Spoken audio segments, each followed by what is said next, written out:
Eh bien, bonjour à tous, bienvenue sur Castagne FM, le podcast qui parle de bagarre. Salut à tous les bagarreurs, Jérémy est avec moi. Salut Adrien. Salut à tous, notre invité du jour, c'est Pape Guis, grand chef de la Fighter Family. Salut Pape. Salut tout le monde. Bienvenue sur Castagne FM. Merci de l'invitation. Il fait très très chaud. Qui me touche. Carrément. Ah, il fait chaud, ouais, il fait très chaud. T'as vu, il y a de l'évaporation au niveau de l'eau. Il s'hydrate, Pape, y'a pas de souci là. Il s'hydrate bien, y a pas de problème. Fine bulle bleue. Ouais, voilà, c'est ça, exactement. Pour une fois, on enregistre ce podcast vraiment à l'arrache. Pas à l'arrache, mais vraiment au dernier moment. Puisqu'on enregistre ça le jeudi et on diffuse ça aujourd'hui le vendredi. C'est vous l'écoutez là, un vendredi. Et bah, Pape, on va te laisser te présenter en quelques mots. Dis-nous qui tu es, Pape. Alors, Attends, je sens que ça va pas être si simple que ça parce qu'en fait, j'étais il parle vraiment beaucoup. pas prêt. Tu as vu comment il parlait énormément avant. Et là maintenant, il y a plus personne. Pape, vas-y, il y a une petite présente-toi. émotion Pape. comme ça. Présente-toi. Alors, bonjour, je m'appelle Pape Guissé. Guissé, déjà, je me suis trompé aussi, déjà. De base. Guissé, oui, pas Ok. Guisse, pas Guissé, pas Glissé, Guisse. C'est de quelle origine? Guissé, sénégalaise. Sénégalaise. Ouais, 100% aussi bien de mon papa que de ma maman. T'es né là-bas? Non, je suis né ici. Je suis né ici, mais j'ai mangé beaucoup de tchèp. Pardon. Ah, je suis 100%. Ah, on attaque direct comme d'origine- ça, alors, Ah, d'accord. non, on y va, Ça on y va, marche. on y va. Ok, Je c'est suis parti. 100% d'origine sénégalaise. Je suis ceinture noire, premier grau de JJB. Ok. Voilà, pratiquant d'arts martiaux depuis toujours. Ah, qu'est-ce que t'as fait d'autre? Taekwondo, j'ai pas mal de ceintures noires à mon actif en fait. Je suis ceinture noire de taekwondo, d'apkido. Apkido. Alors, À ne pas confondre avec l'aïkido. Qu'est-ce que Qu'est-ce que l'apkido? L'apkido, c'est la self-défense du taekwondo. Ça s'écrit HAPKIDO. Et c'est basé sur, un peu pareil que le jiu-jitsu, sur les clés articulaires, mais debout, dans n'importe quelle position, de manière à amener l'adversaire. Alors pour le coup, ça c'est hyper intéressant. Ouais. Donc si toi tu as cette... Parce qu'il y a un truc quand même où dans le combat, on est conscient que, à part si on tombe sur deux strikers, deux personnes qui vont commencer à se battre, qui donnent des coups chacun de leur côté, en tant que personnes qui savent le faire, ça va rester comme ça, c'est-à-dire en strike. Mais généralement, une bagarre dans la rue, une bagarre même dans un bar, on s'attrape, ça se chiffonne ou un truc comme ça. Donc on va quand même généralement se focuser sur les clés articulaires, les étranglements. Donc toi qui as cette approche des deux, c'est-à-dire du debout et du sol, pour le coup, ça c'est vraiment intéressant pour Et nous d'avoir ce truc-là. Je savais pas du tout. C'est totalement ça en fait. Ça a été mon approche à avoir toutes les distances de combat en fait.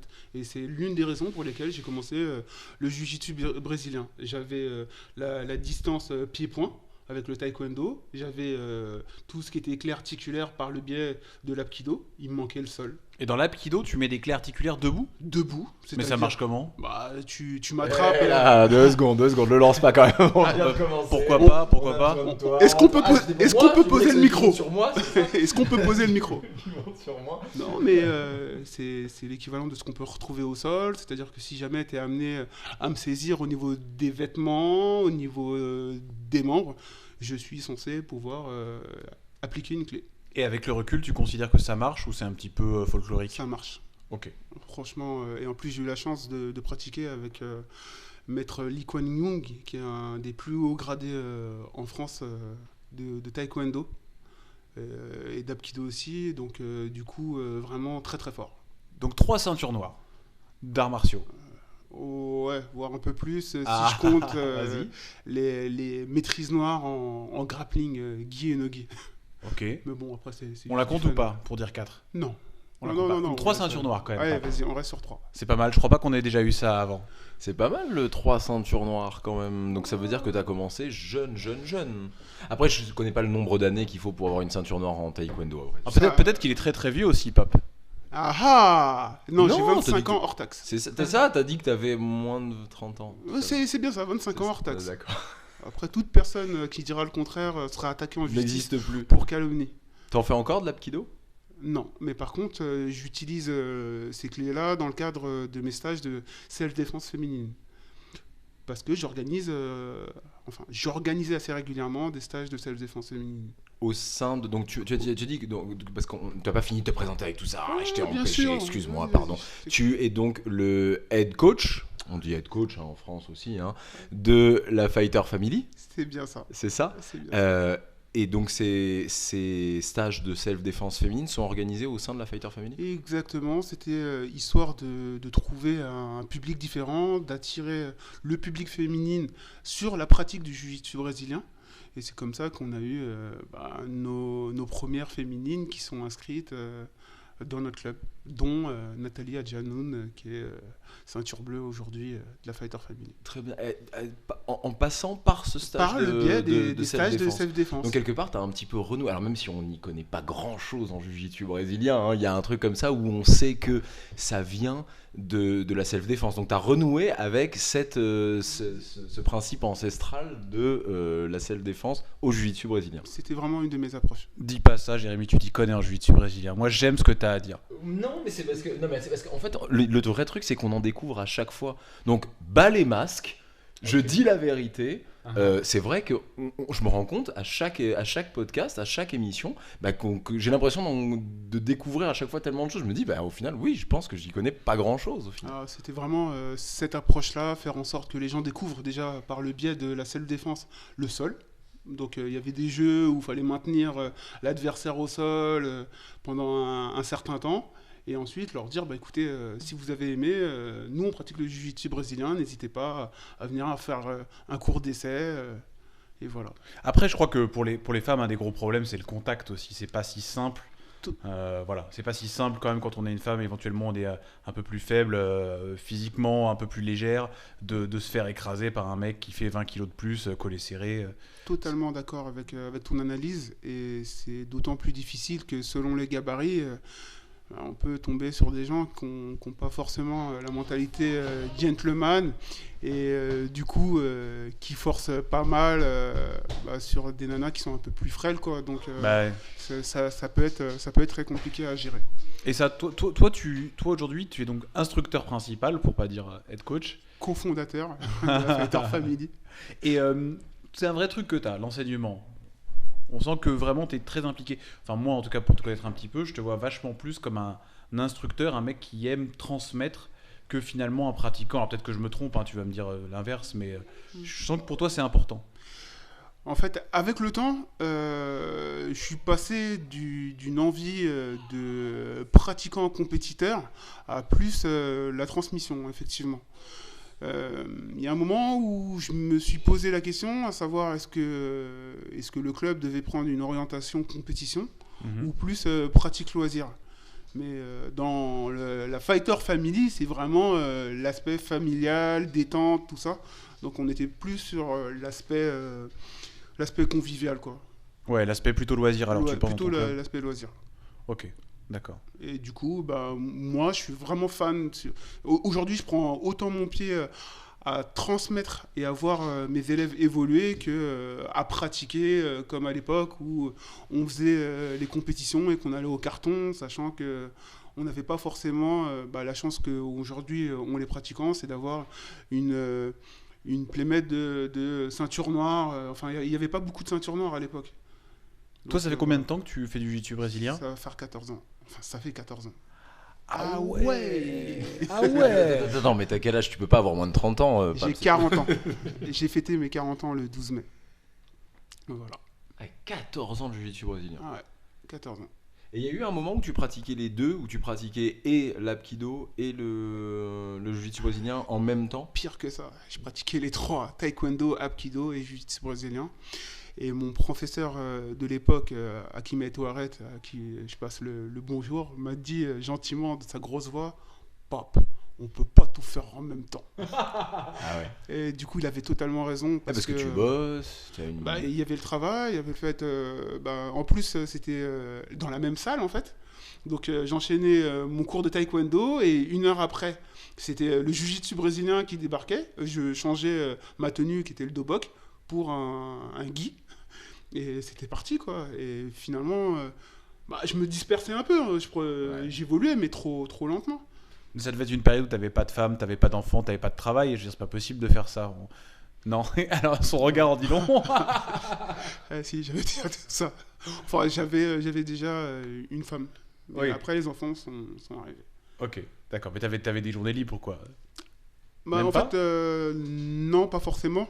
C'est juste, j'ai été bigorexique pendant un moment. Bigorexique, ce sont les gens qui ont besoin de faire du sport. Limite, c'est une drogue, une addiction. Et du coup, je m'entraînais 6 jours sur 7. Et encore, sur le 7e jour, je pouvais bouder parce que j'avais pas ma dose, quoi. Ah ouais. Donc, que j'enchaîne en taekwondo ou en apkido ou en jiu-jitsu brésilien, il me fallait ma dose de sport. Voilà. Et qu'est-ce qui t'a poussé, toi, à faire des arts martiaux ça, pourquoi ça? Pourquoi pas le... Tu nous en parlais avant qu'on commence, hein, on connaît ton amour pour le football, les sports de ballon en général, t'as l'air de kiffer. Ah ouais, Mais ça, c'est sûr. pourquoi les arts martiaux? Quel était le truc? Ça a été une manière de me canaliser au niveau scolaire, en fait. Parce que ma maman était très, très à cheval au niveau de la scolarité, des résultats. Mais par contre, moi, je me battais beaucoup en récréation. Et du coup, le prof a conseillé à ma mère de mettre un sport de combat. Pourquoi alors pourquoi tu te battais? Oh, Parce qu'il y avait toujours une raison ou parce que tu trouvais toujours une raison?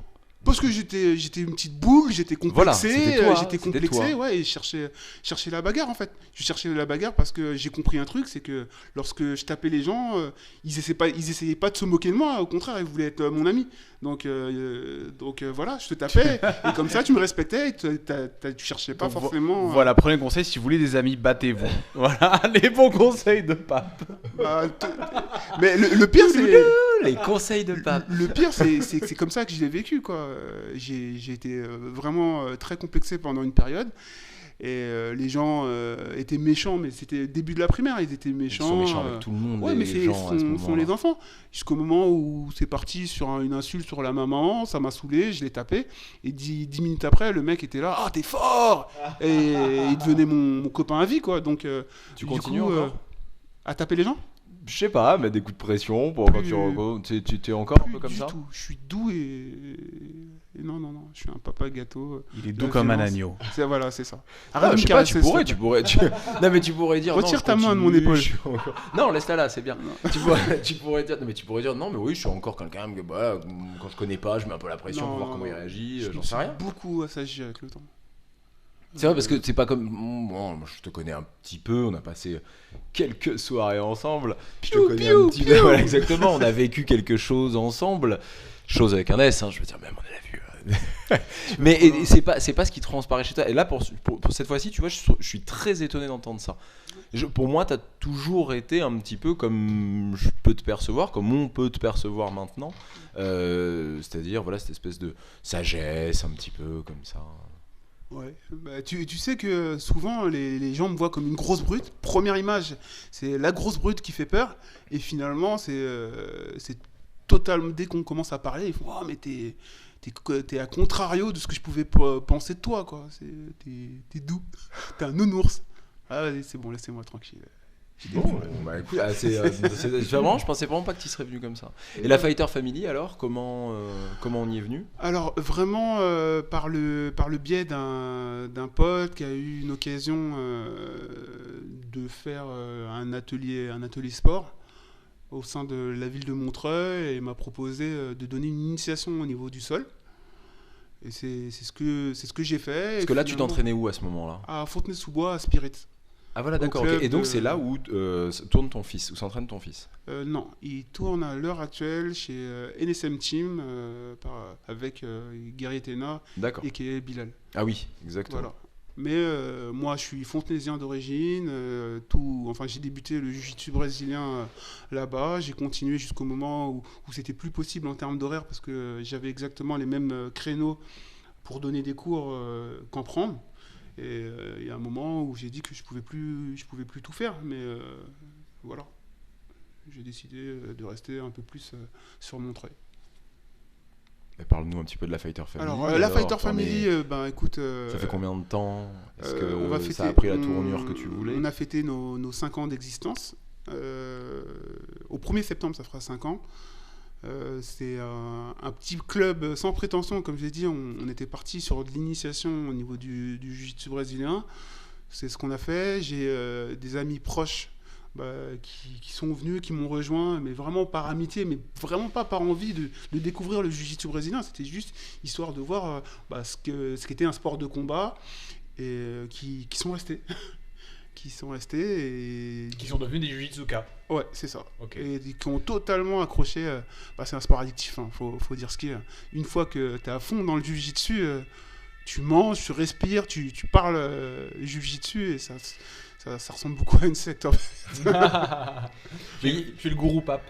Non, je refuse totalement cette idée de gourou et d'ailleurs c'est vraiment quelque chose qui me tient à cœur. Je suis contre cette idée de construction pyramidale du sport, c'est-à-dire ceinture noire en haut de la pyramide et puis ça redescend par rapport au grade. Je pense qu'on a tous à apprendre des uns et des autres. Et voilà, faut mettre l'ego de côté, faut pas se dire bah voilà, aujourd'hui je suis ceinture noire, je suis imbattable, je suis le plus fort de la planète, parce que c'est totalement faux. J'ai connu des gens qui étaient ceinture violette, ceinture bleue, qui avaient un très très bon level au niveau combattant. Et voilà, c'est pas parce que j'avais une ceinture noire à mes hanches que j'étais plus fort qu'eux. Donc non, faut savoir rester humble, faut partager. Par contre, j'ai l'expérience et les connaissances. Et C'est ce que j'allais te demander. Qu'est-ce que veut dire cette ceinture noire à ce moment-là? C'est tout. J'appellerais ça pas des sacrifices, mais vraiment. C'est plus une question de temps alors pour toi la ceinture noire? Non, pas forcément. C'est plus une implication, à savoir une approche théorique. Quand je dis une approche théorique, c'est faux. En fait, c'est plus dans la pratique une régularité, connaître les bases. En fait, la ceinture noire veut juste dire comme quoi on connaît les bases. Dans tous les autres arts martiaux, on considère que la ceinture noire, ok, ça y est, tu connais le sport, tu connais les règles. C'est un de mes amis qui a fait cette réflexion par rapport au judo, qui disait que normalement, il devrait y avoir que 2 grades. Ceinture blanche, ceinture noire. Ceinture blanche, t'es débutant, ceinture noire, tu connais tes gammes. Voilà. Après, c'est plus par rapport à l'approche fidélité, où on a commencé à glisser, tiens, une petite ceinture. Quand de tu manière. dis fidélité, tu parles aussi financière? Aussi, totalement. Totalement, une manière de dire aux gens, t'as évolué, dans ta pratique, ça fait un moment que tu pratiques, voilà. Non, c'est un truc un peu plus commercial qu'au Japon, où c'était blanche ou noir, quoi. Enfin, moi, je le vois comme ça. On me l'a expliqué comme ça. Et je pense que, ouais, c'est comme les histoires de barrettes, quoi. Il y a eu pas mal de jeux où les gens, pour fidéliser la personne, donnaient, tiens, une barrette, tiens, 2 barrettes, jusqu'à aller à 4 barrettes. Ça veut rien dire pour toi les barrettes? Non. À certains grades, oui. Mais À quel grade? surtout ce qui est violette-marron. C'est une implication, c'est qu'à un moment, quand je vois quelqu'un qui a 3 barrettes, pour moi, c'est que limite, il est au stade au-dessus, en fait. C'est qu'il est proche du grade au-dessus et que ça va se jouer à pas grand-chose. Donc voilà pour ma vision du truc. Toi, Pardon. Tu nous dis, l'aspect gourou, tout ça, tu trouves ça ridicule. Mais, je sais pas, moi dans mon expérience, voilà, encore une fois, je vais pas... mais ce qui est très important dans les clubs de jiu-jitsu, dans les clubs de sport, c'est pas tant la structure, l'environnement, les élèves, finalement, c'est le mec qui est en haut. Et comme toi, tu dis que c'est pas vrai, mais en fait, c'est toi qui donne le ton.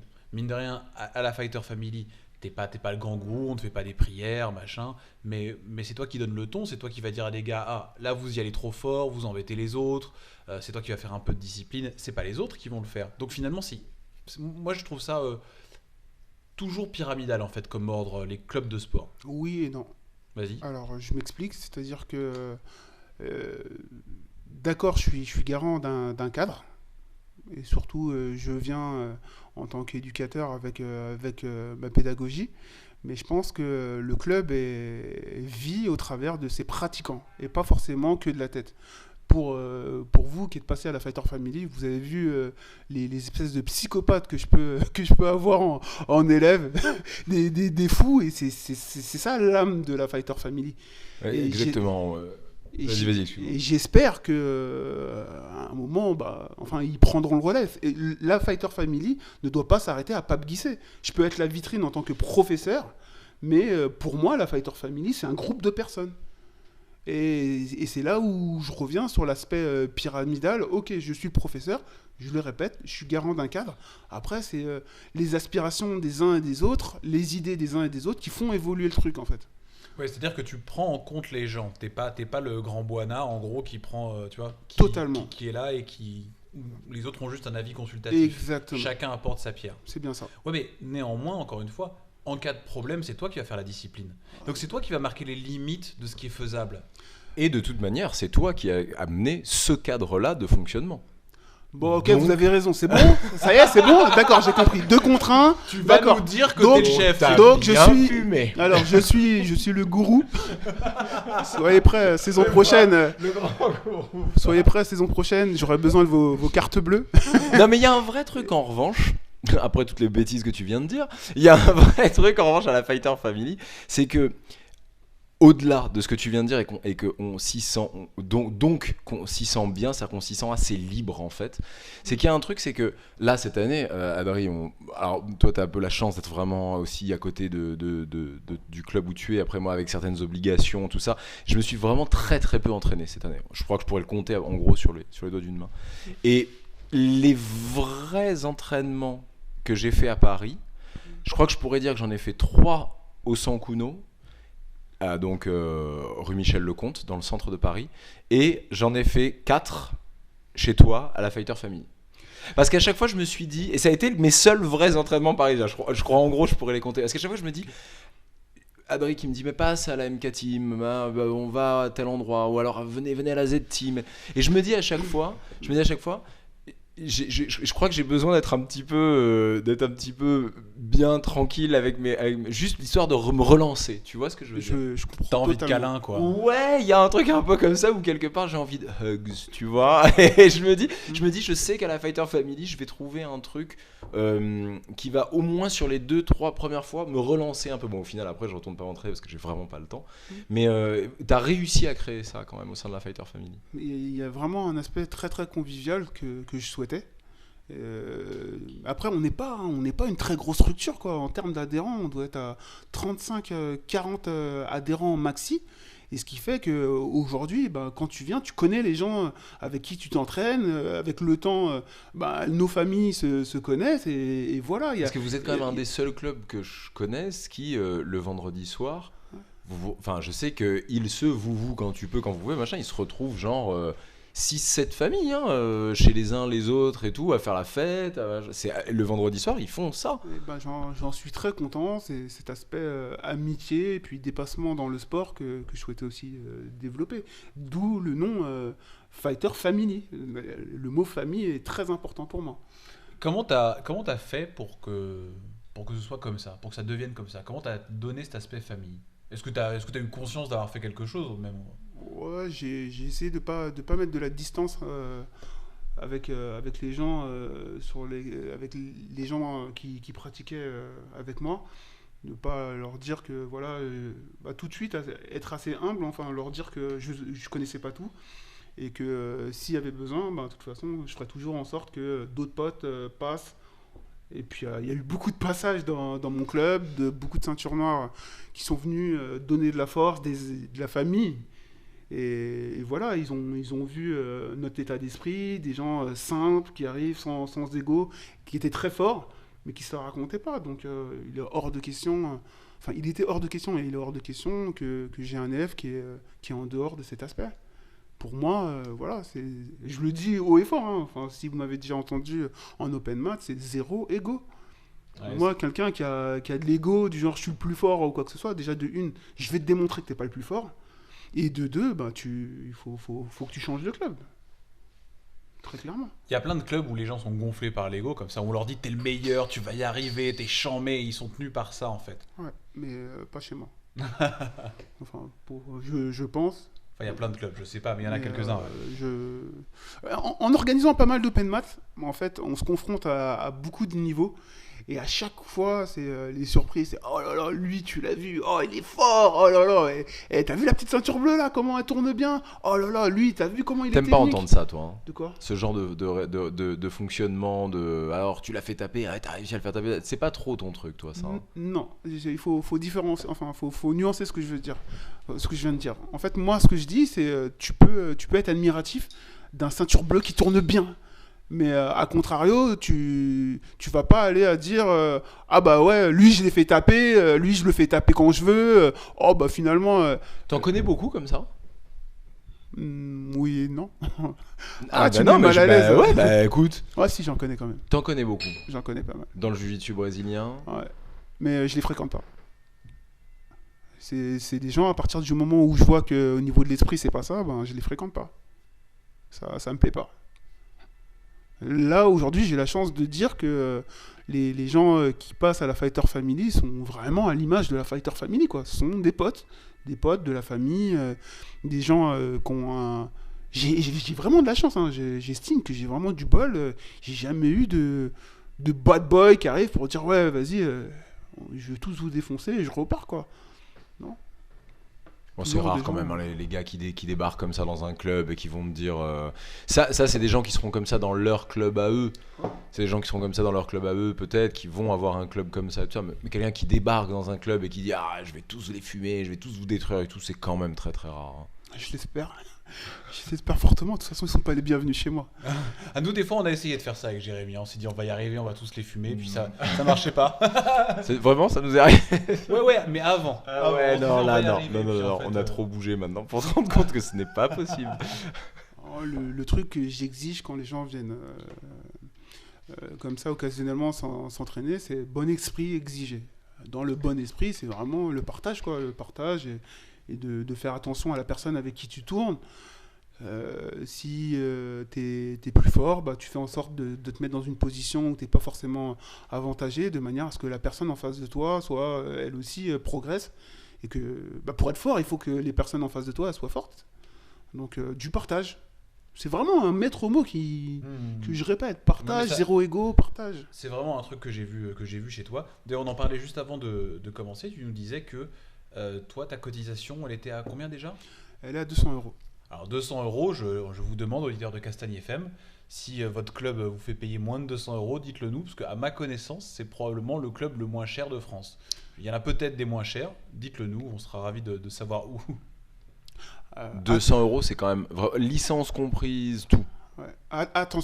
Attention, parce qu'il va falloir différencier certaines choses. On est une association, d'accord ? On est une association, on n'a pas de charge de structure qui fait qu'aujourd'hui... tu ne payes personne. Non, voilà. Et très clairement, en plus, moi je suis bénévole, à part les remboursements des indemnités kilométriques qui peuvent arriver, donc... Non, aujourd'hui, on n'a pas de salariés. Et ce qui fait qu'aujourd'hui, bah, finalement, l'argent de la cotisation va servir à payer les licences, à payer les pots, et puis les déplacements pour les compétiteurs. T'en as beaucoup ? Non, beaucoup moins. Ils sont partis. Enfin, pour ceux qui étaient vraiment dans les déplacements, on avait 2-3 beaux potentiels, et après, ils sont partis. Donc, voilà. Pourquoi ? Pour découvrir autre chose. Après, ils étaient jeunes. C'était vraiment lié à la fougue. Ils aimaient la compétition et moi, ça m'a plu. Je le répète, à la base, on n'est pas un club de compétiteurs. On était un club plus loisir. Et de par la volonté de mes adhérents à pratiquer en compétition, j'ai fait, bah vas-y, on va se préparer pour et on y va. Qu'est-ce que tu penses ? Parce qu'il y a pas mal de... Forcément, c'est la fin de saison un petit peu, là, toute la fin des compétitions, la fin... Et il y a pas mal de choses qui ressortent, des débats autour des différentes compétitions qu'il y a eu cette année sur le territoire français, avec la CFJB, avec l'IBGGF, tout ça. Comment tu vois, toi, ce paysage, justement, vu de sans forcément attaquer quoi que ce soit ou encenser qui que ce soit.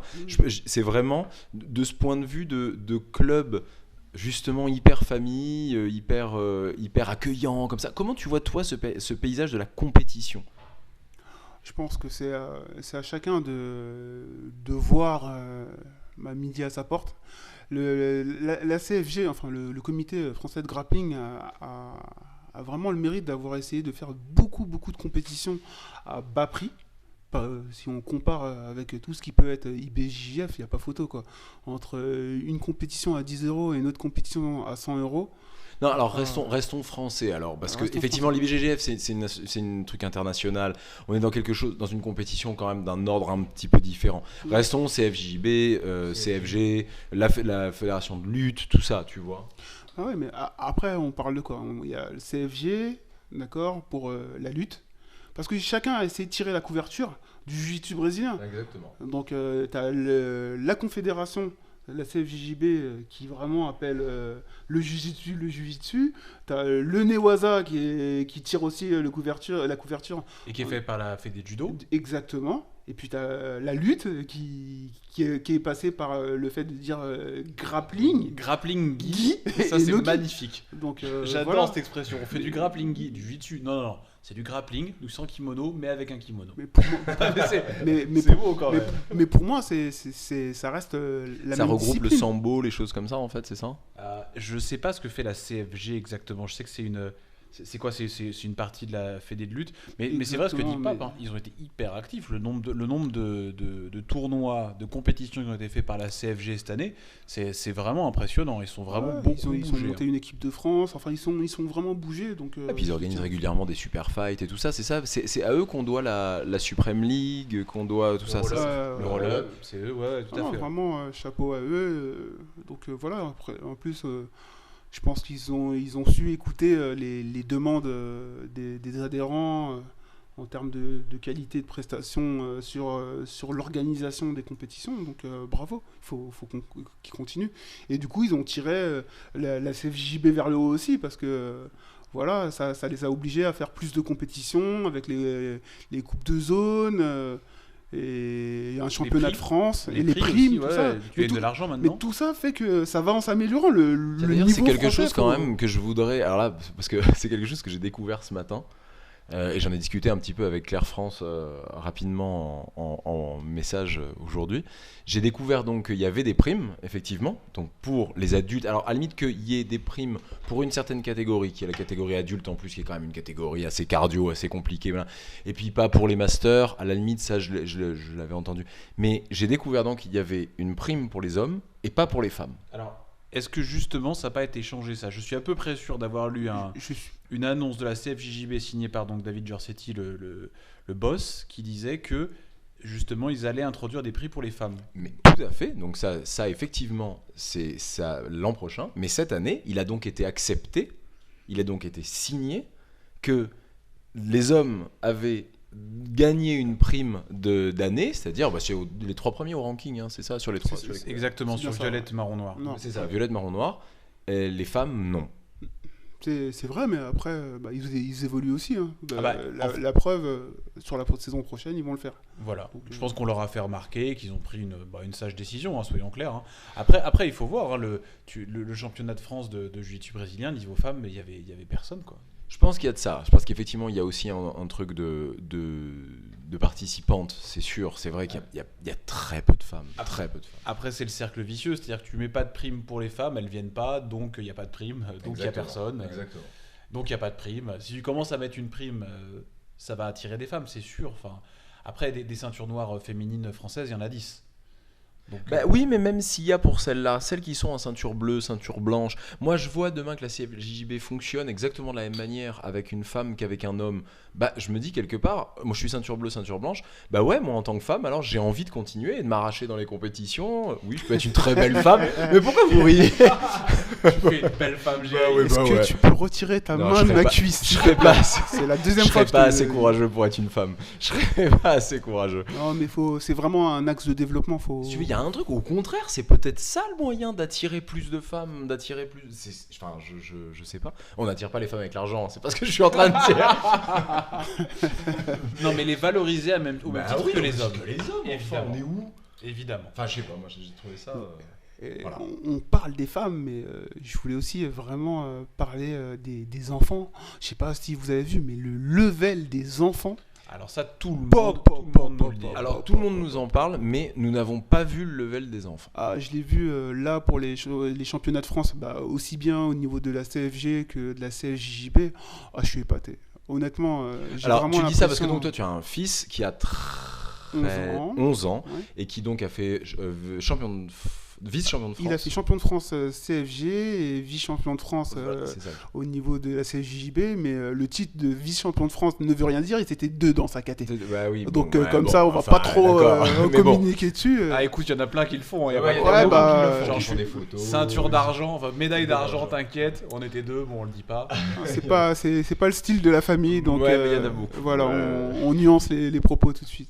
Mais tout ça pour dire que j'ai pu observer les enfants et le level technique qu'ils ont à l'heure actuelle. Alors non voilà, oui, excuse-moi parce que je finis avant vas-y. on a digressé comme on dit.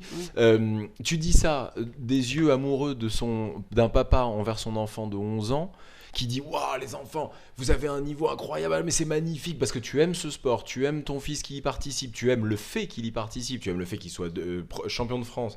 CFG, c'est quand même pas mal, je veux dire parce qu'il y avait du monde pour le coup. Je veux dire ou est-ce que tu dis ça de manière ou est-ce que tu t'es déplacé, tu as voyagé, tu as vu, tu vois la différence avec les autres pays, tu visionnes des vidéos, j'en sais rien, tu vois, ou est-ce que finalement tu dis non, c'est parce que c'est trop mignon et j'adore, ils sont trop mignons.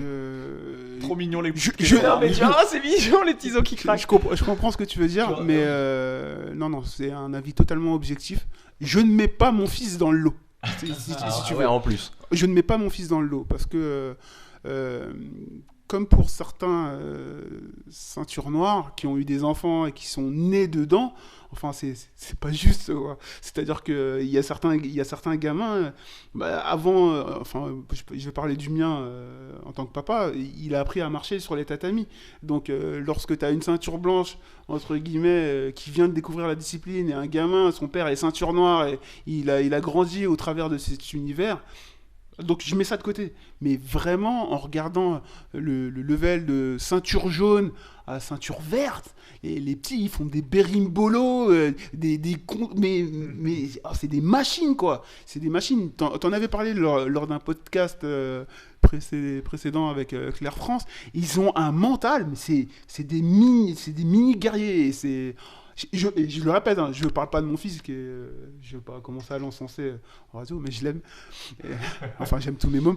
On l'aime aussi. Ah, il me regarde bizarre là. Mais si, mais bien sûr qu'on aime Tidiane, Mais bien évidemment, et sûr. on lui dit bonjour, on l'embrasse en plus Tidiane. Mais vraiment un gros level. Et je pense que tout ça, c'est aussi lié à des professeurs, des passionnés qui passent beaucoup de temps. Aussi bien, je vais prendre l'exemple de Bilal Guerrier-Tena qui fait jusqu'à 6 cours par semaine hein, pour les enfants. Donc c'est énorme. Ouais. Mais il les fait quand les 6 cours, c'est quoi enfin, Quasiment tous les jours. Après, il fait une distinction par rapport Mais il les aux fait- tranches d'âge. D'accord. Parce que les enfants, ils font un cours ou 2 par semaine. non Comment Il a tout compris, c'est lui qui a tout compris. Les enfants, généralement, ils font un cours ou 2 par semaine, non Ah non. Pour la pratique de mes mômes, par exemple, ils s'entraînent 4 fois par semaine. Lundi, mardi, jeudi, vendredi. Ah ouais. Et il y avait même Comme des adultes. un cours optionnel le samedi. De quoi un cours de 1 heure, c'est plus court que les C'est adultes généralement. 1 heure et demie. Ah Comme- non, mais on est sur une comme des fréquence pros, comme des d'adultes, pros. quoi. Et faut voir le level des enfants du club. Et je dis ça pour NSM Team, comme pour Spirit, où mon fils a commencé, ou lorsque je regardais les petits combats, j'étais assis, quoi, à me dire waouh. NSM, ils ont beaucoup de jeunes, j'ai l'impression, non Ouais, De façon ils générale. ont une grosse, C'est une grosse une équipe, grosse hein. base. Ouais, ils ont une grosse base. Et puis, ils ont un passionné à la tête. Donc, vraiment aide. bien, quoi. Ça aide. Bien sûr. Ouais. Bien sûr. De toute façon, Non, c'est mais- sûr, c'est évident, c'est lui, si tu veux, c'est ce fonctionnement-là qui est le bon. Au lieu de miser sur les nouveaux arrivants perpétuels, tout ça, qui finalement. Ah, je parle vraiment au niveau de l'évolution du jiu-jitsu brésilien. Hein, je parle pas de l'évolution de ton club. Au lieu de miser sur les nouveaux arrivants qui ont nos âges, qui ont ceci, cela, c'est sûr que c'est pas comme ça que tu vas faire évoluer le jiu-jitsu brésilien. Si tu crées un terreau phénoménal d'enfants, de guerriers, comme tu disais, d'esprits guerriers comme ça, de mini-guerriers, c'est sûr que c'est comme ça. Après, ça, à l'entraînement, ces mecs-là, quand ils auront 16-17 ans, c'est inarrêtable. Le parfait exemple de ce que tu es en train de dire, c'est Mohamed Bayo de Imana, quoi. Moi, il y a 14 ans, je l'ai vu, c'était un môme sur les compétitions. Il y a 14 ans je sais pas si c'était 14 ans. Ouais, moi, j'étais ans, ceinture blanche. Mais je l'ai vu enfant, je l'ai vu évoluer. Maintenant, c'est un jeune adulte qui a un niveau, il est ceinture bleue comme ça de mémoire. Mais il a un gros level. Après, si tu compares par rapport à son expérience, il a fait enfant jusqu'à adulte, tu vois, il a autant d'années de pratique que certains qui viennent de commencer, des adultes, et voilà, il a un vrai level technique. Et après, il a la chance d'avoir des professeurs que je connais personnellement, comme Isha, Kofi et Samir Ben Saïd, qui sont vraiment des gros compétiteurs et qui ont vraiment une transmission forte de savoir. Et c'est ce que je pense, c'est que les enfants à l'heure actuelle, on se donne rendez-vous dans 5 ans s'ils n'ont pas abandonné la discipline pour du foot, par exemple. Le level français, on n'aura pas de complexe à faire par rapport à celui à l'étranger. Enfin, même maintenant, j'estime que vraiment, on n'a pas à rougir, quoi. Moi, je pense que de façon générale, tout le monde est assez d'accord. Alors, je pense qu'il y a un peu de chauvinisme français, mais on est censé quand même avoir un très bon système éducatif de façon générale.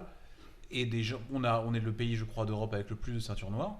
Donc finalement, le niveau des enfants et donc le niveau de la prochaine génération peut que être bon. Enfin, je vois pas comment on peut se planter à ce niveau-là. Ou alors, je sais pas, on est tous mauvais, mais a priori, on est chaud bouillant, quoi. Totalement d'accord avec toi. Ouais, voilà. Ouais. Non, vraiment, j'ai pas mal d'exemples comme ça où quand je vois les petits, j'en ai le frisson. Le Adam Saïd, le fils du troublion Anouar, qui est un ami, un gros level aussi, une vraie machine, il s'entraîne chez Spirit, il est vraiment très fort. Enfin, l'avenir, moi j'ai juste hâte de voir ce que ça va donner dans les 3-4 prochaines années, quoi. J'ai l'impression d'être déjà au Naga, c'était au Naga qu'on avait vu vraiment les enfants, c'était incroyable, des attitudes de champions, d'adultes, c'était fou. Les petits enfants de l'Est, c'est les Russes, les Ukrainiens, ils étaient thugs, mon pote, j'étais là, oh là là, mais t'as quel âge toi pour être comme ça, c'est pas possible. Là, on s'est croisés d'ailleurs, Pape, ce jour-là. Ouais. C'était rigolo ça. Tidiane avait fait 2e ce jour-là. C'est ça. Il a une petite malédiction par rapport au Naga, c'est qu'il n'arrive pas à obtenir cette de ceinture, quoi. Il a envie de la ceinture, c'est ça le problème, c'est qu'il la veut trop, peut-être c'est une ceinture, il y a un truc différent, tu vois. Elle est plus grosse que lui d'ailleurs. Ouais, mais finalement c'est juste le truc qu'on veut mettre au mur, quoi. Oui, mais c'est une ceinture, il y a un truc différent, il y a un truc, c'est la ceinture de l'UFC, tu vois. Il y a un truc particulier avec la ceinture, c'est pas une médaille, une ceinture. Ouais, et pour un enfant, tu vois, ça m'étonnerait pas qu'il y ait un peu de ça, tu vois, genre, je vais ramener ce truc-là et tout. Et je serais pas étonné qu'il y ait un petit peu de ça, tu vois, genre, c'est trop gros pour moi, tu vois. J'ai peut-être une approche légèrement différente, c'est un peu d'orgueil par rapport à ça. C'est qu'il a toujours été très proche de l'obtenir. Bon, il y a eu une fois où ça a été un peu litigieux et compagnie, on s'est dit c'est pas grave, on retombera l'année prochaine et tu l'apprendras, jusqu'au moment où il était tombé sur vraiment plus fort que lui. Et voilà, et puis au fur et à mesure, il grandit techniquement et on aura ce truc-là un jour. Il va pas s'arrêter. Je l'espère. Après, s'il arrête, c'est sa vie. Je vais pas. Toi non plus. Quoi, le jiu-jitsu ? Ouais. L'enseignement, le jiu-jitsu, pas la compétition, l'enseignement. Tu nous parlais tout à l'heure la fighter, j'ai du nouveau, des exclus. Tu continues.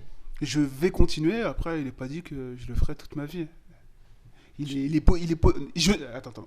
Je modifie. Je n'arrêterai jamais. On laisse ouvert la fighter famille. Le jiu-jitsu brésilien. C'est-à-dire que ça fait partie de ma vie, c'est dans mon ADN. Je continuerai à tourner dans mon sous-sol avec mes potes qui passent, on se mettra minable. Après, sur l'enseignement, le jour où j'estimerai que la mentalité change, je me retirerai. Déjà, ça a été assez difficile sur certains aspects perso où j'ai cru percevoir des petites rivalités et ça m'a pas plu. C'est-à-dire ? Bah non, mais c'est des petites guéguerres de clans, ouais, faut pas aller tourner là-bas ou quoi que ce soit. Ce sont des trucs qui sont à l'opposé de ce que je peux ressentir. En fait, pour Donc moi, ce sont des gens extérieurs à toi qui empêchent des gens de venir tourner chez toi. Parce que toi, donc tu n'empêches pas les gens d'aller tourner ailleurs, ça t'en as jamais rien eu à faire. sont les professeurs, sont leurs choix, qui ont décidé que leurs élèves n'allaient pas tourner à tel endroit, ou qu'ils estiment que voilà, les techniques sont des techniques secrètes qui doivent rester entre eux. Donc voilà, pour moi, on est à l'opposé de tout ça. Le jujitsu, c'est le partage, c'est la transmission. Donc du coup, non, j'encourage mes élèves, lorsque ça se passe bien, à aller tourner là où ils veulent. Et par contre, à me prévenir de manière à ce que la réciproque soit vraie. C'est-à-dire que s'ils ont été dans un club et qu'ils ont été bien accueillis, je ferai en sorte que lorsque une personne de ce club-là vienne chez moi, bah, ils soient bien accueillis. Après, si on leur dit non, vous n'êtes pas les bienvenus ici, ben voilà, ça va nous enfermer et quelque part, ça ira à l'opposé de ce que je veux, mais faut que cette réciproque existe, quoi. En fait, ce qu'il faudrait qu'on invite un jour sur Castagne FM, parce qu'il y a eu Solo au dernier épisode qui expliquait que bon, il n'était pas pour le partage des techniques secrètes, notamment la menotte de Mako. Il dit mais non, faut qu'on la garde. Mais bref, je serais hyper intéressé d'avoir le point de vue d'un gars qui me dit écoute, moi, je veux pas que les gens d'autres clubs viennent, je veux pas que les gens de mon club aillent ailleurs et on doit garder nos techniques. Et voici les raisons. Je serais intéressé d'entendre ce point de vue. A priori, moi, je suis pas d'accord. Je suis d'accord avec toi. Faut partager, on s'en fout. Mais j'aimerais entendre ce point de vue, tu vois. Aujourd'hui en France, il serait seul quand même. C'est rare aujourd'hui les gens qui te disent non, nous on veut personne extérieur, on a nos techniques secrètes. C'est quand même très rare. Hein. Il serait le seul, tu vois. Il y a un truc, ce serait s'exclure soi-même. Ouais, mais non, mais on va pas se mentir. Il y a des gens qui le font. Après, ils le disent pas forcément officiellement. Ils vont te dire mais non, mais va pas là-bas, tu vas aller te blesser, tout ça. Ces gens-là sont méchants. On est totalement d'accord. Ils seront nuls. C'est très clair, mais je voudrais quelqu'un qui soit capable de défendre ce point de vue en assumant, tu vois. Je dis pas qu'on va le trouver. Si vous êtes quelqu'un qui écoutait Castagne FM et que vous avez ce point de vue-là, bah parlez-nous, on enquêtera, peut-être qu'on vous invitera. Non, mais je serais vraiment intéressé par ce point de vue, parce qu'il peut se défendre effectivement comme l'autre. T'as entièrement raison. Je suis complètement d'accord avec toi. Et ben, je vais rebondir sur ça, sur cette histoire de partage. On adorerait devoir rebondir. Tu recommences. Du coup, sur une des nouveautés qui va arriver pour la Fighter Family sur le mois de septembre, c'est une idée qui a germé dans ma tête. Alors, on veut savoir. La nouveauté. Tu nous en as parlé avant qu'on fasse l'enregistrement. Là, on a dit on veut pas savoir. J'ai la chance de pouvoir annoncer en exclu qu'on va sortir un concept. Je donnerai le nom plus tard. Il y a un visuel qui est en train d'être travaillé par mon ami Stinky Matt, un graphiste, de 10 ceintures noires qui vont se relier à la Fighter Family. Il y aura un ceinture noire par mois qui va passer au sein du club pour dispenser un cours. Studio 540, quoi. Tu ramènes le concept Los Angelois à Paris. À Montreuil, dans le 9-3, dans la Seine-Saint-Denis. Les experts, c'est une personne qui vient partager, qui viendra à ce moment-là, s'il veut venir avec ses élèves de manière à ce que ça tourne à l'interclub, ça sera bienvenu, et qui vient partager en fait, qui vient partager ses spé, qui vient partager sa vision. C'est mortel. Et je peux vous annoncer que les 10 personnes sont déjà sélectionnées. Lorsque j'ai parlé avec ces personnes. Donc ces gens-là, pendant le mois, donc ces ceintures noires-là, pendant le mois où ils seront donc à la enseignants à la Fighter Family, viendront à tes cours, mais donc leur club à eux, ce sera un de leurs élèves soit qui dispensera les cours, soit leurs élèves viendront à la Fighter Family. Il y aura 10 ceintures noires, un ceinture noire par mois, qui prendra un cours à voir sur celui qui l'arrange le mercredi ou le vendredi. D'accord. Il passe sur les 2 heures de créneau qu'on a, c'est lui qui organise le cours. Moi, je serai en tant qu'élève. D'accord, c'est un seul cours. C'est un cours par mois où on partagera. Si le mec a une technique secrète, entre guillemets, ou vraiment un jeu qui lui plaît et qui la démontre, et après, nous, on part sur la lancée où, en bonus, on continue à la travailler jusqu'à l'arrivée de l'autre ceinture noire et un partage et qui fera grandir le truc, quoi. Et en plus de ça, ça créera des liens sur les différents clubs. Et je peux vous dire qu'aujourd'hui, on a déjà 10 équipes différentes qui sont OP Super concept. C'est énorme. C'est une énorme. très très très très bonne idée. Ouais. Très belle idée, ça m'étonne pas que tu aies eu ce genre d'idée, c'est assez logique en fait. C'est dans la continuité de la Fighter Et Family, bah, ça c'est m'étonne pas. c'est exactement ça. C'est vraiment dans l'idée de me dire qu'il n'y a pas de guéguerre de clan. Il n'y a pas de. Alors comment ça va se passer en fait parce vas-y. que tu vas proposer ça comme stage et donc n'importe qui pourra venir avec un entrée, un paiement à l'entrée. Je vais te rendre paiement à fou, l'entrée. ça sera gratuit. Oh C'est-à-dire que- Oh là là, oh le mec quoi. Oh le mec. J'arrête. Ah non, on arrête, on arrête. T'as tué le jujitsu, ça y est. Il y avait déjà pas d'argent, il y en a plus, on arrête. Mais c'est ultra marrant parce que dans les trucs qui m'ont rendu un peu fou cette année, enfin vraiment les radios moquettes, les rumeurs et compagnie, j'ai cru Radio Moquette, c'est un truc canadien. On m'a dit que j'arrivais à faire de l'argent avec mes open mat. Que je faisais de l'argent avec un open mat. Nous pour y avoir Et- été, à part toi qui offre des pizzas, je vois pas comment tu mais- pourrais avoir fait. Mais c'est ça le truc de dingue, c'est-à-dire un open mat par définition c'est gratuit, c'est juste un partage, on vient, on tourne, on transpire, on rigole. Non, des clubs qui font de l'argent avec des open mat comme ça, j'en ai un en tête. Mais blague à part, non, au contraire c'est plutôt à me coûter de l'argent parce que je paye, enfin pas tout le temps mais je paye un coup à ouais, tu boire. payes ton ou coup un à truc, chaque fois mais, et tout. Comment... Donc Moi j'en ai fait 3 avec toi et les. Ah non, il y en a eu un où il n'y avait pas. Pourquoi ? Parce qu'on était à la salle qui ferme très tôt et tu as ce truc où tu es obligé d'aller Et vite. je vous annonce aussi pour en deuxième élément que va y avoir un open mat fin septembre. Et comme je suis un tricheur, Un coquin. non, un copieur, j'ai adoré l'anniversaire Clean Hugs avec le DJ. Et du coup, je fais venir un DJ qui sera à l'extérieur ou vraiment à l'abord du tatami. Tu peux pas, c'est une marque déposée, c'est déposé. Qui va mettre du gros C'est- son hip-hop c'est pendant déposé. qu'on fera, On peut pas, ouais, on fera un open mat. On a Oh là là là, ça y est, ils sont énervés. Oh là là, il y en a un, il est en train de pleurer. Tu auras des nouvelles de notre Eh ouais, avocat. bah, allez-y, allez-y. Recommandé direct. Ah, ça recommence avec les affaires d'avocat. C'est mortel. Tu fais ça quand ? Tu fin bah, tu nous fin dis, septembre, il faut bah, de toute façon, il y a tout ce qui est com qui va sortir avant fin août. Non, mais de toute façon, je suis sûr que ton DJ scratchera beaucoup moins bien que le nôtre. Et qui dit que je On fait pas un battle ? et qui dit que je vous débauche pas le vôtre. Ça, Ah. ce serait bien, ouais. Alors là, Ah, et je suis pas encore fermé sur le DJ. J'ai déjà un DJ qui m'a dit qu'il était ok. tu devrais en mettre un d'un côté, un de l'autre Et un et battle. battle pendant que le ça. Tu t'imagines le bordel pendant le randori. Eh les gars, stop, on arrête, y a personne qui arrête. Bah ouais, mais c'est la Fighter Family. Et j'annonce en exclu qu'il y aura du Justin Bieber. Alors soyez prêts les gars. Oh, mais là, on vient, on sera là. Ah, non mais je le sais. On sera là Je le direct. sais, je le sais, je le sais. On sera là. Tu te bouges vachement pour la Fighter Family, hein. Ah, c'est la Fighter Family, ça reste mon bébé. Je suis cofondateur de cette association et puis comme vous l'avez entendu, enfin je défends mes idées, ma vision du JJB. Donc ouais, il faut qu'on progresse. Et quand je dis progresser, c'est juste faire en sorte que mes pratiquants puissent avoir l'occasion de tourner avec d'autres personnes et grandir. Et voilà, et je pense qu'on peut tous grandir ensemble sans forcément qu'on rentre dans les guéguerres. C'est intéressant ce que tu viens de dire. Est-ce que tu as une volonté de... Alors, ne vois pas le côté négatif de ne pas vouloir faire grossir ton académie, mais est-ce que tu as une volonté de quelque part ton académie reste comme ça, t'es content toi ?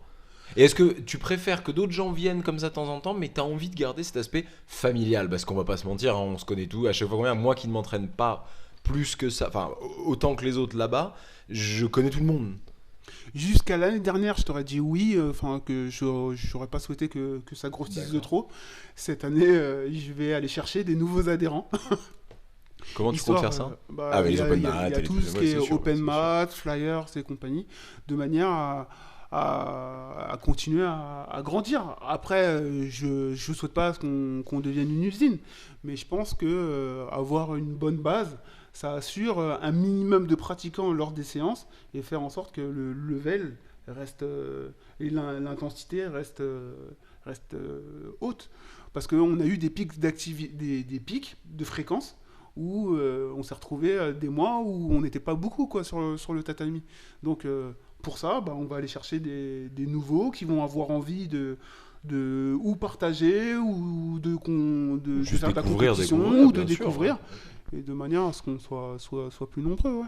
Puis Montreuil, c'est quand même une ville, tu as plusieurs lieux, c'est quand même une ville où il y a beaucoup d'habitants. Ah, Il je y a- suis il y a- sûr qu'il y a des t'es pépites. bien situé, quoi, tu vois ce que je veux Je dire. suis sûr qu'il y a des pépites.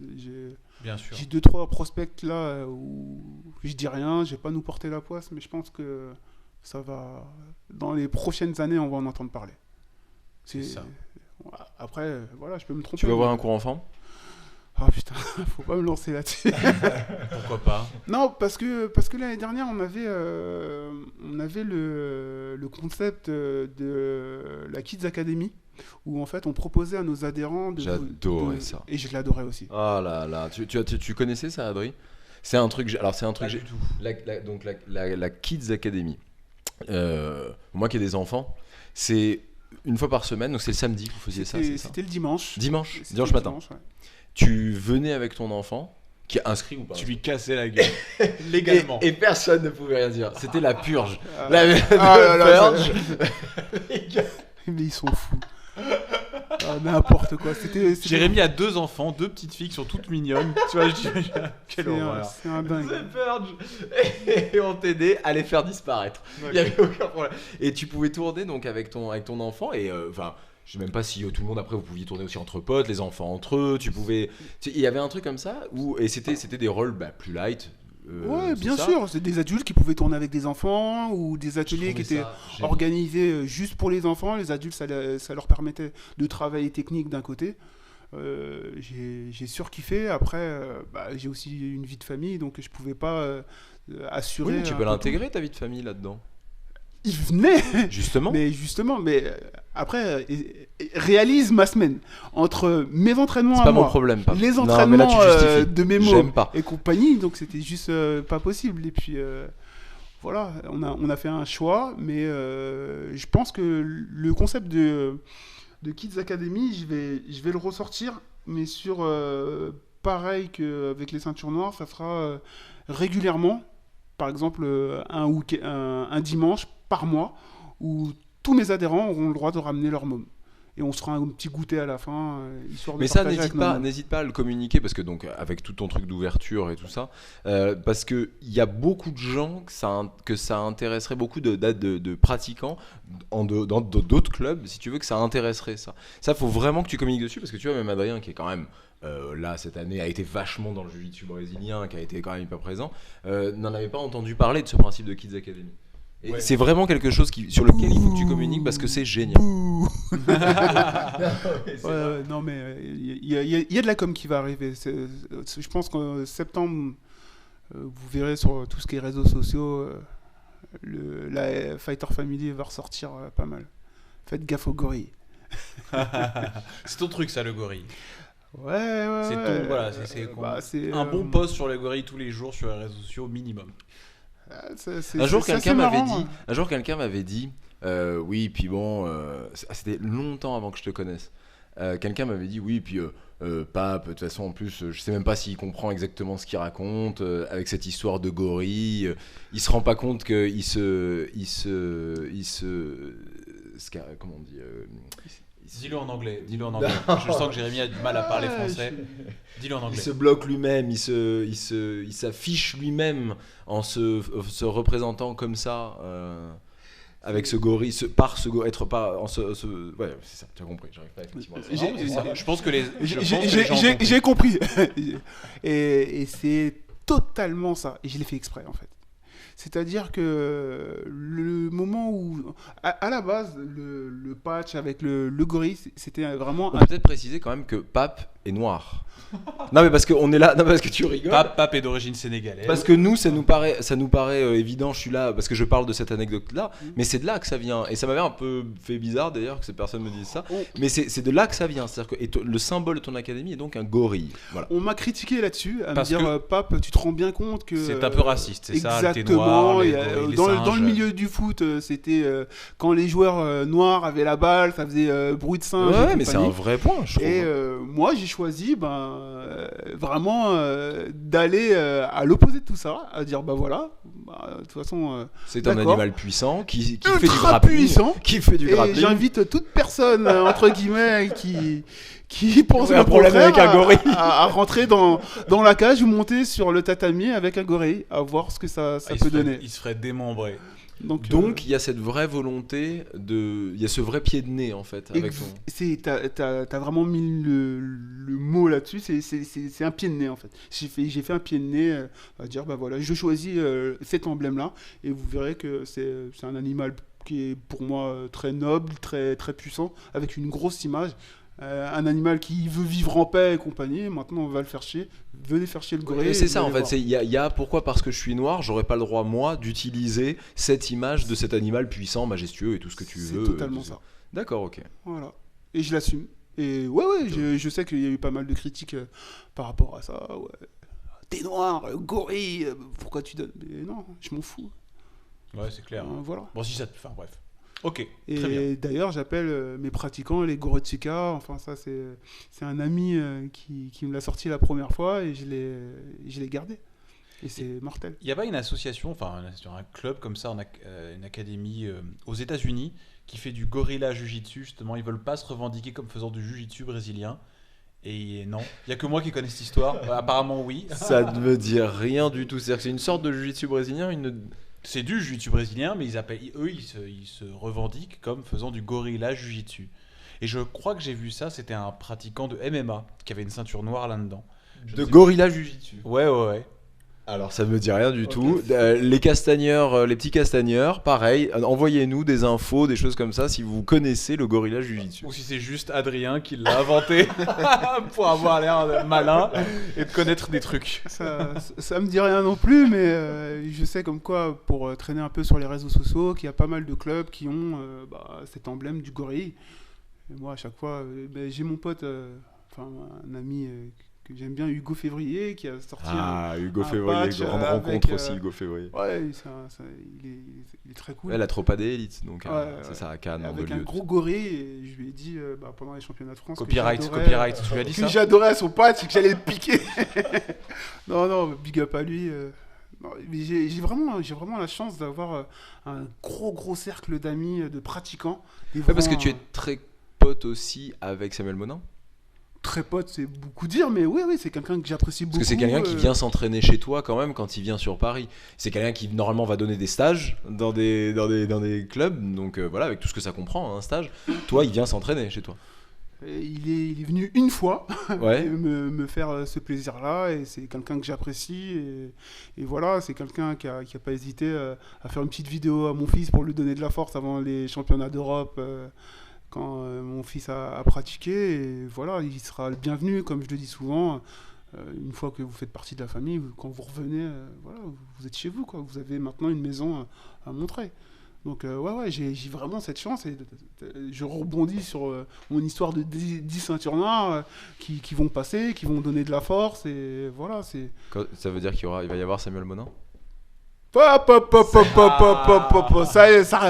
j'en sais rien. Samuel Monin, c'est quoi Il va y avoir Hugo Février aussi. Ce qui est sûr, c'est que regarde son petit je ne communiquerai pas la liste des 10 black belts.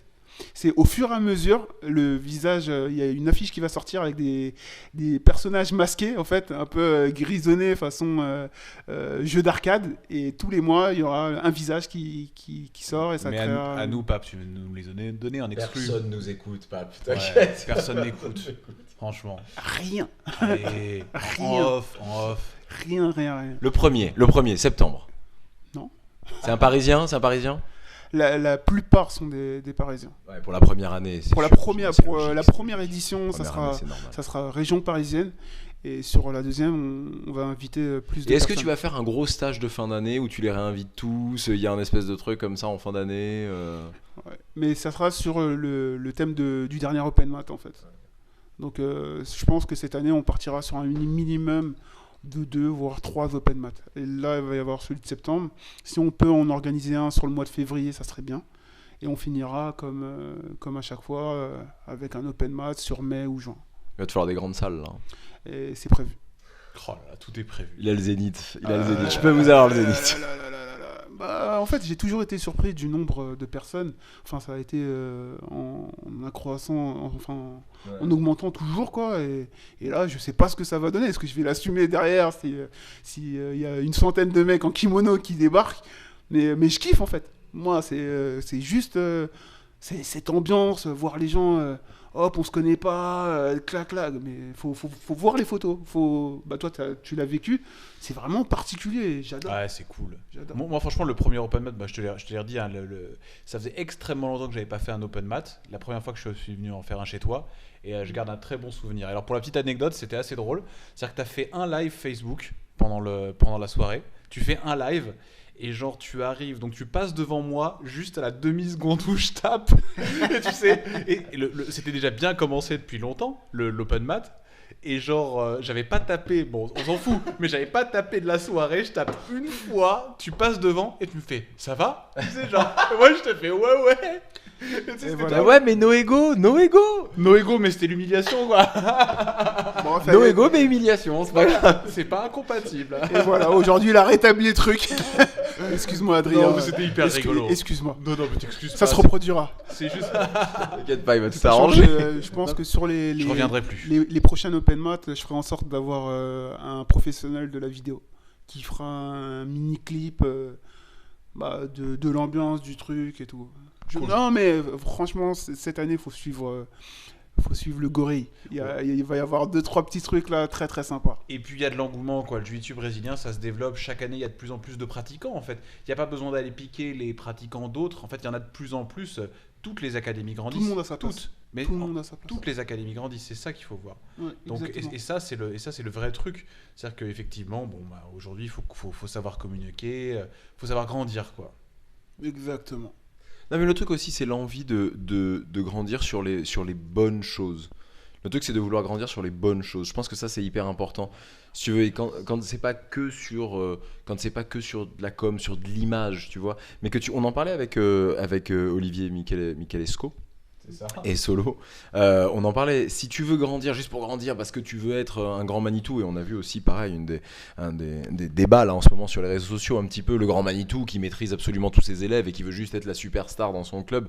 Si tu veux juste ça, je pense qu'au bout d'un moment t'exploses en plein vol parce que les gens ne peuvent que se rendre compte de la supercherie. Maintenant, si tu as la bonne raison de grandir, c'est-à-dire que toi elle est évidente, ta raison à toi, c'est pas spécialement pour être le club le plus fort, c'est pas spécialement pour toi être le, c'est pour pouvoir offrir à tes pratiquants entre eux des gens de taille en face, avoir de l'opposition pendant les entraînements, tu l'as dit tout à l'heure, et c'est une raison tout à fait valable. Donc il n'y a aucune raison que ça ne marche pas, aucune. On te le souhaite en tout cas. Merci les gars. Bah écoute, rendez-vous en septembre, on verra ce que ça donne. On va pas tarder à terminer. Qu'est-ce que tu veux nous parler d'un petit sujet pour finir? Nous parler d'un truc en dehors du jiu-jitsu, même. En dehors du Ouais, jiu-jitsu. il y a quelque chose, tu peux nous dire que j'ai pas forcément beaucoup de choses à part la team Raconte- damage. La passion à part la nourriture, parce que donc il faut savoir que Pape est un passionné de nourriture.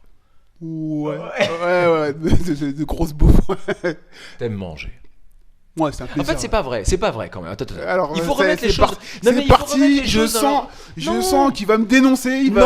Il va casser l'image du gros Non. de l'ogre. Tu sais, il y a ces gens, et on en connaît entre nous, qui aiment dévorer. Tu vois ce que je veux dire? Ces gens-là qui. T'en fais partie un peu, Jérémy. Moi je mange. Mais tu vois, Pape, c'est un vrai bon vivant. C'est-à-dire que c'est pas forcément sur la quantité, sur tout comme ça, mais il aime manger. Tu vois ce que je veux dire? C'est son truc. Je vois. Raconte-nous ça. Tu aimes les bonnes choses. Non, totalement. Je l'assume.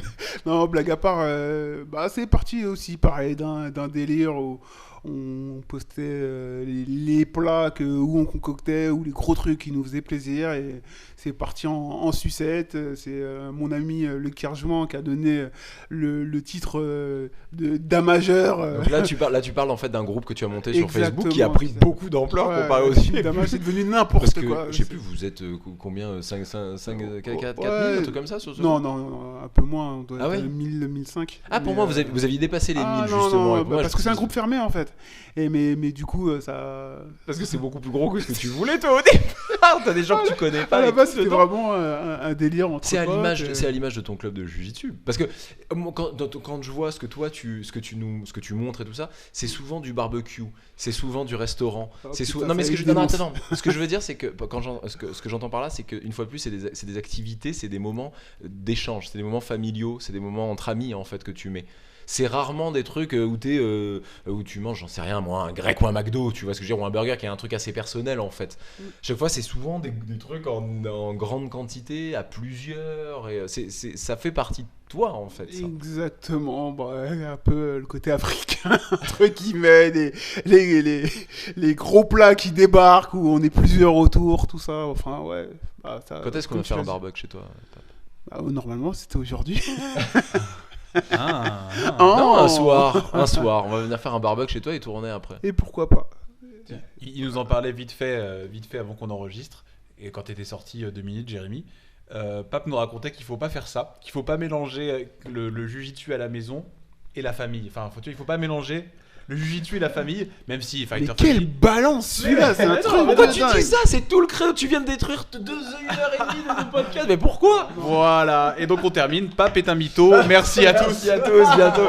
Salut Castagnet FM. Au revoir, à bientôt. Il nous racontait qu'en gros, je lui parlais du concept du dojo à la maison, parce que bon, Papa a apparemment une grande maison. Oh le menteur. Je me suis fait cambrioler une fois, pas deux. Je sais pas. Il ment. Il y a un barbecue, en tout cas, apparemment il y a un dojo à la maison, et Pape nous disait ouais, attention, le dojo à la maison c'est dangereux. Alors que qu'est-ce que je rêve d'un dojo à la maison? Pourquoi c'est dangereux? Alors j'explique, comme j'expliquais à Adrien, en fait, j'ai un de mes anciens professeurs qui m'avait dit de faire très attention à ne pas tout mélanger. C'est-à-dire la sphère familiale à la sphère sportive. C'est-à-dire qu'il y a un moment où il faut savoir dire je suis dans ma famille, je suis avec ma famille, et on passe des moments qui sont en dehors du jiu-jitsu. Moi, mes enfants sont dans le milieu du jiu-jitsu, je donne les cours et compagnie. Et en plus de ça, j'ai trouvé le moyen de me faire une salle où on s'entraîne et finalement, ce qui fait que la sphère sportive prend beaucoup plus d'ampleur que celle familiale. Oui, donc, mais quand les gens passent chez toi, tu tournes vraiment comme tu tournerais à ton club. Ah, vraiment, vous faites des guerres et tout? Non, pas du tout. Mais juste qu'il y a un moment, par exemple, si c'était juste... je suis insomniaque. Donc, du coup, si mes potes insomniaques arrivent sur les coups de 20h, entre guillemets, et que moi, je reste de 20h jusqu'à 4h du matin dans mon sous-sol... Après, ça, c'est autre chose. Ça s'appelle une gestion. Après, c'est à toi de les gérer. Mais dire, une fois par... Au lieu d'inviter tes potes à venir boire un verre chez toi, c'est les mecs venez avec vos compagnes, ou mesdames venez avec vos compagnons, et eux vont en haut pendant que nous on tourne, on rigole, c'est sympathique, mais après on se fait un barbecue. Ça n'empiète pas des masses sur ta vie, c'est juste des amis. Au lieu que ce soit des amis du boulot, c'est des amis du sport. T'as tout dit, tout est une question de gestion, et à savoir qu'à partir du moment où t'es passionné, la gestion en règle générale, c'est pas forcément un point positif. La plupart des mecs, si je me permets, excuse-moi, que je connais qui sont en problème à l'heure actuelle avec leurs femmes, c'est peut-être lié au fait qu'ils sont trop à fond dans le sport et qu'ils les négligent un peu. Donc voilà, après, c'est toute une question de gestion, d'équilibre. Et je répète à Adrien, il faut juste faire attention à préserver ces équilibres-là. Famille, travail, sport. Ça roule. C'est bon? Ouais. J'ai failli terminer en disant patrie, mais je me suis dit, allez, on va pas la faire. On va pas la faire. J'ai vu le regard de Jérémy, il m'a dit, ne fais pas cette blague, Adrien. Fais pas ça. On l'a pas faite, c'est bon. On est safe. Bah écoute, merci beaucoup, Pape. On a passé un bon moment, c'était bien cool. C'est resté bien familial, comme d'hab. Merci à vous, les gars, de l'invitation, de m'avoir permis de communiquer avec fait les poteaux. Exactement, Du on est là et jiu-jitsu t'hésites pas brésilien, si Oh, ça, pareil tout le t'as monde. besoin d'aide, qu'on en reparle et tout ça. Moi c'est ce principe là des 10 ceintures noires, tes open mat, t'hésites pas, tu nous dis et Bah ouais, ce sera avec plaisir. Avec grand plaisir. Comme ça on communiquera les dates et tout ça. Et je voudrais vraiment en profiter pour remercier les gens qui m'ont vraiment donné de l'énergie, de la force au travers de mon expérience de professeur, et voire même de père, dans le sens où ce sont des gens qui n'ont pas hésité à me donner des conseils concernant mon fils, pour le faire progresser et compagnie. Donc merci à vous. Tu sais de quoi je parle. Au Hard Roll Crew de notre ami Arash et Nicolas Malocrane, là, qui ont depuis le départ m'ont toujours suivi au niveau JJB, et c'est eux qui m'ont fait les premières pubs. À Boa qui donne de la force à mon fils en étant son sponsor. Kojitz qui est mon sponsor. J'ai un sponsor, je vais le mettre sur ma marque de barbecue. La classe. Juste parce que t'es trop beau, Pape, c'est ça. Ah, c'est bien ça. Il est dingue. Et après, ne le croyez pas. Je suis pas égocentrique. Bien au contraire. Et puis les gars comme JK Expert, Pyrrhus, qui sont vraiment des gens qui m'ont toujours soutenu depuis la base. Mes clubs d'origine, que ce soit Spirit, Urban Team, NSM, qui donnent de la force à mon fils. Merci à vous les gars. Voilà. Moi j'embrasse très très fort toute la Fighter Family, vraiment Merci, alors je dis merci, mais merci. toi aussi Adri, mais ça ce sera plus ça, toujours hyper bien accueilli, on a toujours été très bien, donc Olivier, Vianney, Christophe, Cheikh Nathalie, Sidibé avec la Cheikh, grosse tête. exactement, il y en a beaucoup, et Agibou. tous, vraiment je vous embrasse et je vous remercie encore pour cette année. Vas-y, Pape. J'allais oublier Sport Tempo est un ami qui propose du sport j'allais dire à domicile. Non, mais en fait, on peut réserver une séance de sport. Si on a envie de faire, par exemple, une séance de jiu-jitsu brésilien, on va sur leur site, boum, on réserve et tout. Et je pense que le concept est pas mal. Donc, allez faire un tour là-bas, je pense que ça peut valoir le coup. Voilà. Voilà, et puis moi je voudrais remercier tous les auditeurs tous les castagneurs, les auditeurs de Castagne FM, parce que au fait là c'est un peu notre dernier épisode pour cette saison. On va probablement, si on n'a pas la flemme, parce que nous aussi on a besoin de vacances, vous faire un best-of pour le prochain épisode. On a déjà quelques idées des moments qui nous ont le plus plu, mais voilà, on voudrait vraiment vous remercier. On a démarré ça en novembre, un peu sur un coup de tête. Aujourd'hui, les audiences à chaque fois sont un peu plus hautes. Il y a de plus en plus de personnes qui nous écoutent, qui s'abonnent à la chaîne YouTube, qui nous laissent des commentaires, qui nous envoient des MP. Vous imaginez pas le nombre de messages qu'on reçoit d'encouragement.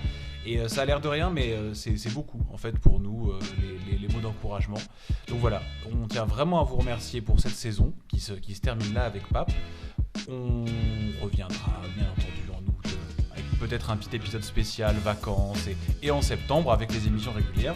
Voilà, on essaye de planifier quelques surprises. En tout cas, voilà, un grand merci à vous pour nous avoir accompagnés et à très bientôt. Bientôt à tous et puis amusez-vous bien, bonnes vacances. Salut les castagneurs. Ciao. Os.